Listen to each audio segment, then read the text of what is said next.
আজকে হবে টমেটো ভাজার ভর্তা। টমেটোটা ভালো করে আমি সাদা তেল দিয়ে ভেজে নিচ্ছি, তারপরে ভর্তা করব। আসসালামু আলাইকুম বন্ধুরা, আশা করি আপনারা অনেক ভালো আছেন, আমরাও ভালো আছি। এই যে টমেটো উল্টিয়ে পাল্টিয়ে একদম নর্মাল আঁচে ভেজে নিলাম। আর আজকে দুপুরের লাঞ্চের সময় থাকছে এই যে রুই মাছ, সিম আর আলু দিয়ে এই রেসিপিটা হচ্ছে। শীতের দিনে সিম আলুর তরকারিটা খেতে অনেক ভালোই লাগে, আর সাথে যদি হয় টক টক এরকম টমেটো ভাজার ভর্তা। টমেটোটা খুব সুন্দর করে তেলে ভেজে নিয়েছি।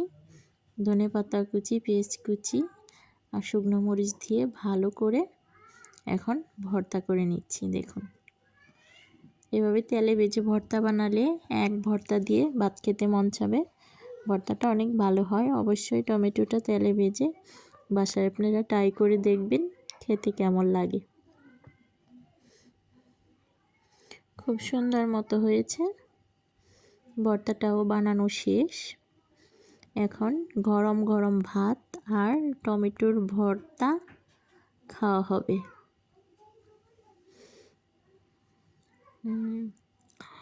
লবণ টবণ সবই ঠিক আছে। এখন চলুন ভাত খেয়ে নিচ্ছি, গরম ভাত।